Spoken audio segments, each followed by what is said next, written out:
First of all, how's the team looking for squad anyway for Thursday? Nothing really, no injury concerns. Got through the Partick Thistle game okay, so we've been in quite a good place really most of the season. Touch wood, but the squad's been fairly consistent probably over the last 6 months potentially. So we're doing something right at the club, but not definitely. But we're in. There's a couple of niggles and knocks, but nothing that's going to stop them playing.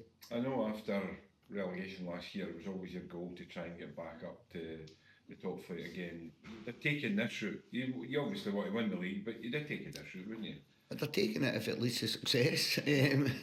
So I can only tell you that next Monday night. But I like the playoffs myself, but I'd rather be in Falkirk's position 100%.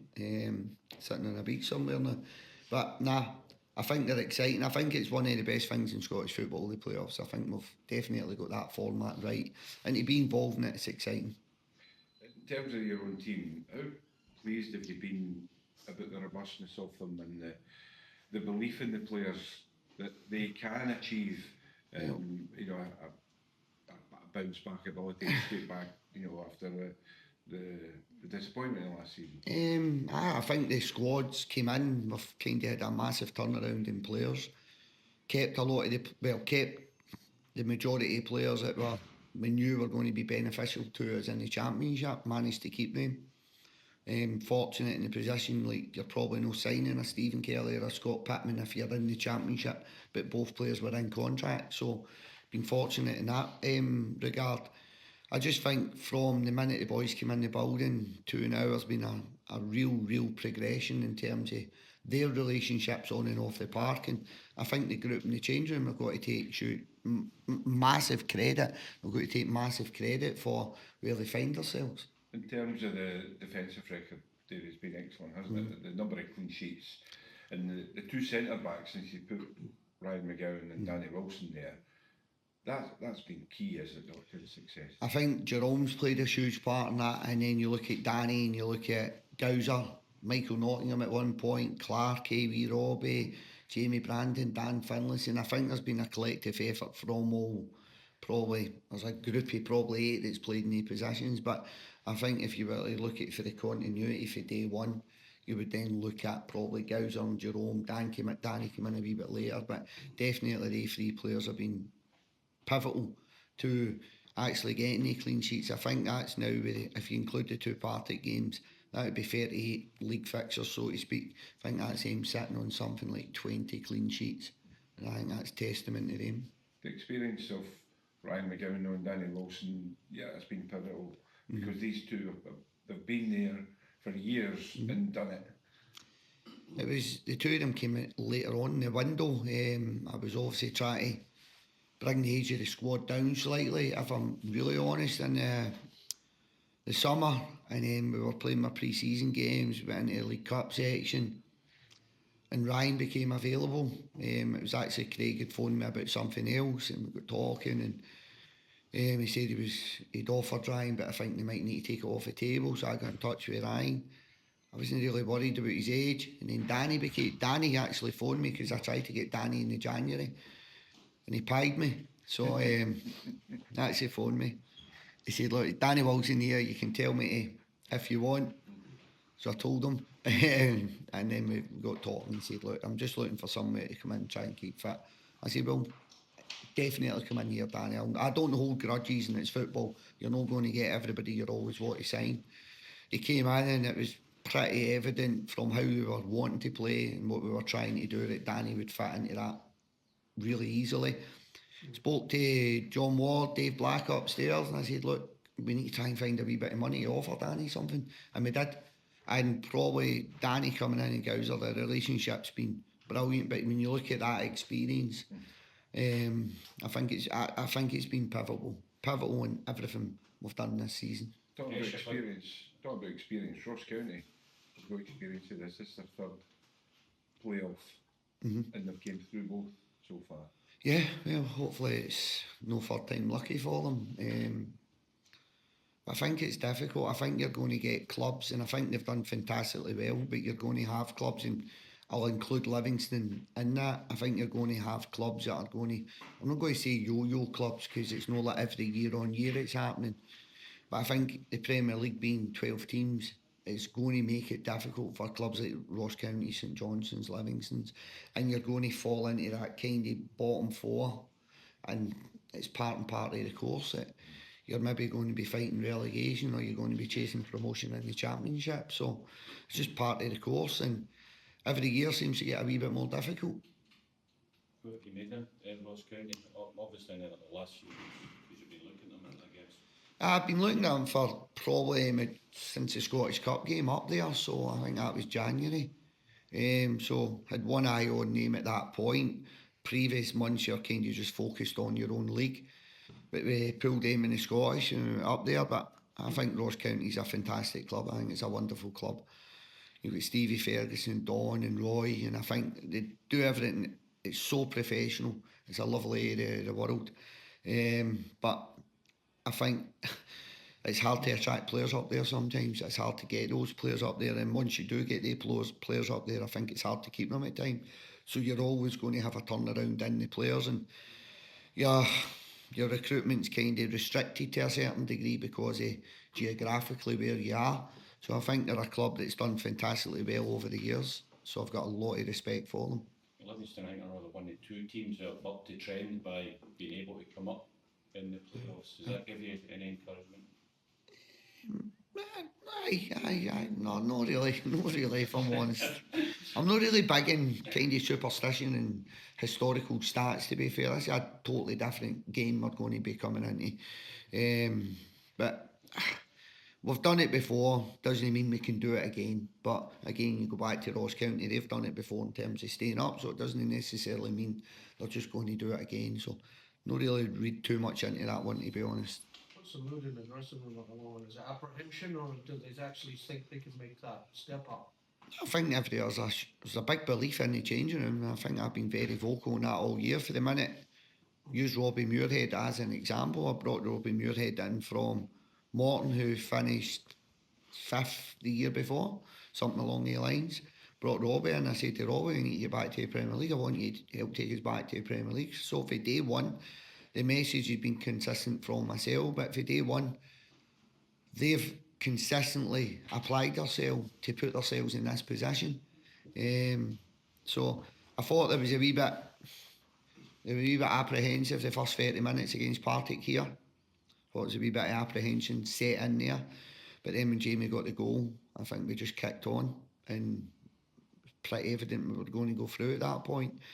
But also going into this game, I think all the apprehension, all the anxiety should probably be with the team that was sitting 11th in the Premiership, because I think there's a huge amount of pressure on them. Whereas for our guys, if we go and do it, there'll be people say, oh, I thought they would do it, but there's a belief that we can go and do it, so it'll not be a surprise to us in the building. Obviously you want to win at home. Are you looking for a margin? No, I'm not really thinking too much about that, to be fair. How I've always coached is the next game. Not really putting much emphasis on the game after. So if we don't win here, there's no reason why we can't win up there. We've done it in the Scottish. So I'll not be doing anything different this game to how I'm going to approach the next game. So it's all about, everything's going to be geared towards this game of football, and can we go and win this game of football. If you get promoted, the potential for bringing in players next year increases, doesn't it?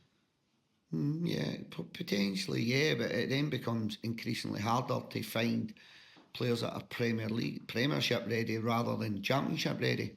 So I think being in the Champ, what I have learned, there's a lot of good Scottish players consistently playing in the Championship. So your net doesn't need cast as wide, because there's players within Scotland that are playing that level consistently. When you go up to the Premier League, Premiership, keep doing that, it becomes a wee bit more difficult to do that. There's not a lot of teams that are full of Scottish players, young Scottish players, so your recruitment becomes that little bit harder, albeit you've got a wee bit more money to do that. It's all relative, because your recruitment then becomes that wee bit harder.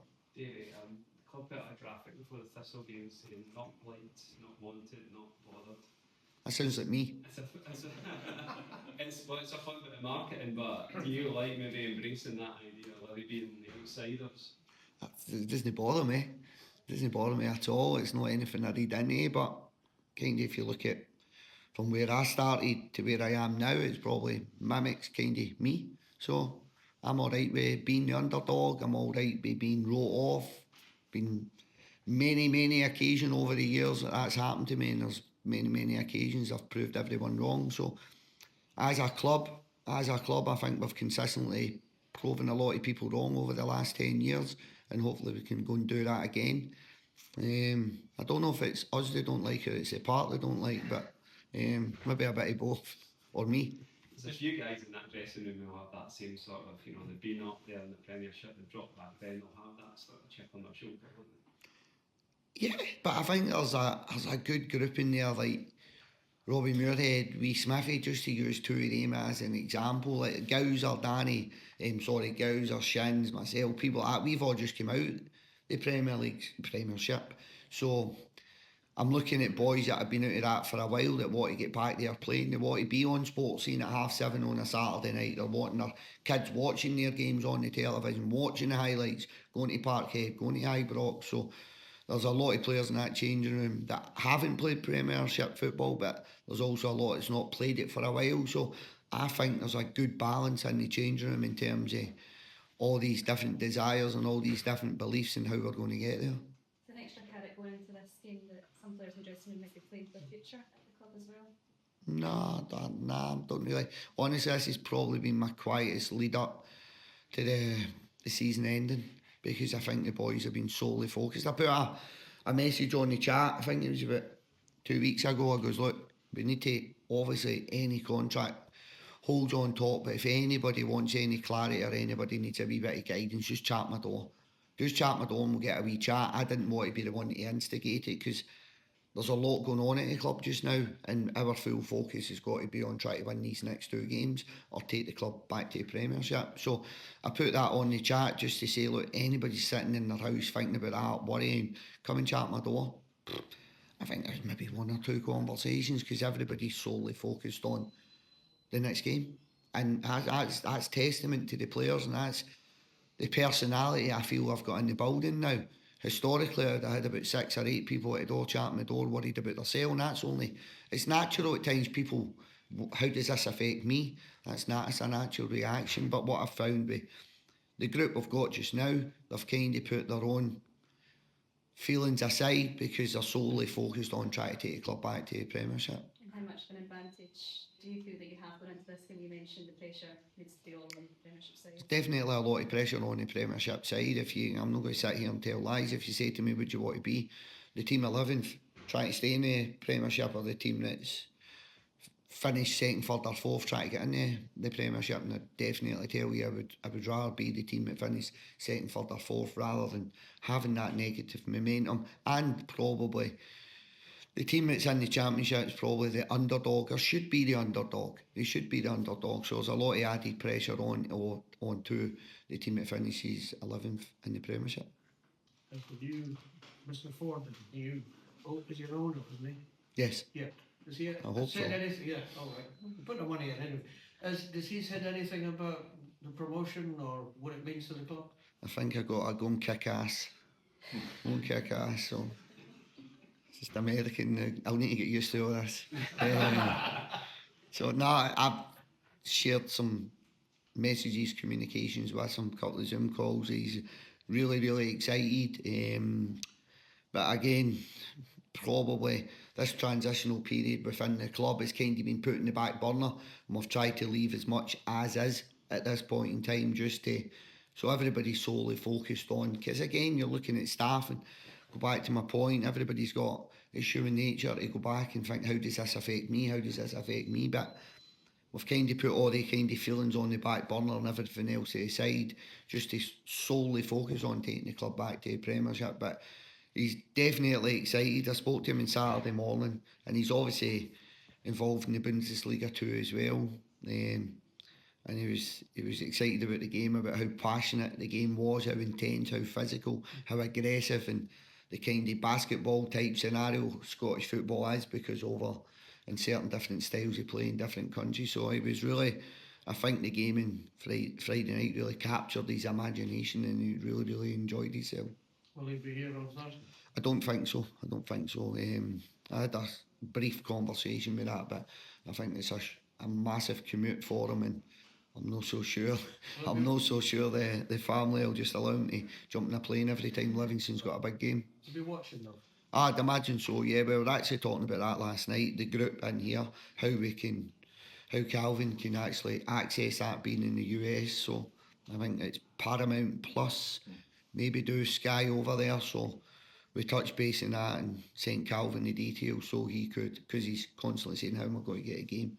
How am I going to get a game? So yeah, he'll be watching, and I think it'll be a no bad time for him. I think they're roughly in Detroit 5-6 hours behind, so it's probably actually a good time for Calvin to watch the game. Where's he based in America? I don't know, I've never had that detailed conversation, but I think it is Detroit. It's not far from, albeit he's not working within Ford, I think it's not far from the Ford headquarters. It would kind of, the name Ford gives the indication of cars, so Detroit is by. Yeah, I think he's in a different industry. I think he's in aviation himself. So I've not really touched on that side of it, but definitely a big pull having somebody Calvin's stature coming over to Scottish football. So a wee bit obscure all the same, but definitely something that's a big catch for Livingston, a big catch for Scottish football. Well,